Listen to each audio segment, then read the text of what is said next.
C'est où le labo Il n'est pas très loin, il est à 800 mètres d'ici. 800 mètres. Viande, là, ça vient d'où Ah vient bah ça, De France. En tout. il y a d'autres pays. Ah non, non, non, alors.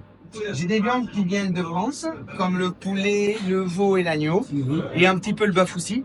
On a aussi, alors c'est français, mais on fait aussi du wagyu de France, avec notre éleveur qui s'appelle Sébastien Chérel, qui est un petit peu connu maintenant, parce qu'il fait que du très très très haut de gamme.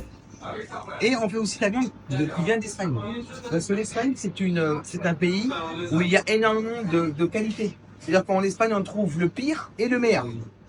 On a de la viande qui n'est pas de bonne qualité en Espagne, qui est même mauvaise. Mais on a aussi des viandes qui est excellente, ultra premium, mieux que les viandes françaises, mais il n'y en a pas beaucoup.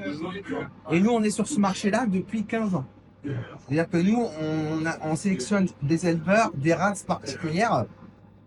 Vraiment, voilà, c'est un peu comme le bio. C'est des bêtes qui sont élevées en plein air, il n'y a pas d'antibiotiques, ça s'appelle un élevage extensif. C'est-à-dire que les bêtes, elles vivent toutes seules. Elles n'ont pas besoin de l'humain pour vivre en fait. Voilà, il n'y a pas de cage, il n'y a pas de... Et ça, c'est une volonté depuis le début d'aller sur des viandes de qualité, de la boucherie de qualité. Oui, nous c'était une volonté de notre part. On a toujours voulu faire de haut de gamme. Et on a mis 15 ans. La particularité qu'on a, nous, c'est que on a pris le temps pour évoluer. On n'a pas voulu évoluer d'un seul coup. On a pris le temps, doucement, doucement, mais sûrement. Voilà. Oui, comment est-ce que je peux savoir que la viande qualité bon et Qu'elle est bonne ou pas? Bah alors il y a deux choses.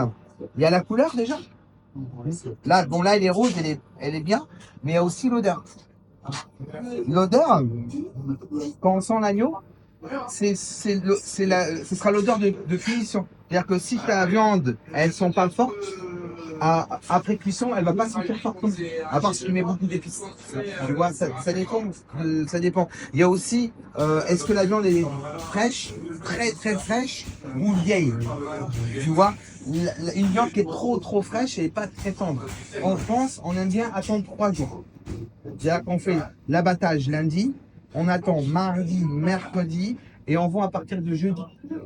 En général, nous, des fois, on ne respecte pas ça. Ça abattu lundi, on reçoit mardi, on essaye de laisser l'agneau une journée supplémentaire dans nos frigos. Mais il faut compter 3 jours. Pour le veau, on peut le manger, c'est pareil, c'est à peu près 3 jours. Et entre 3 et 5 jours, pardon. Et pour le bœuf, il faut compter 7 jours.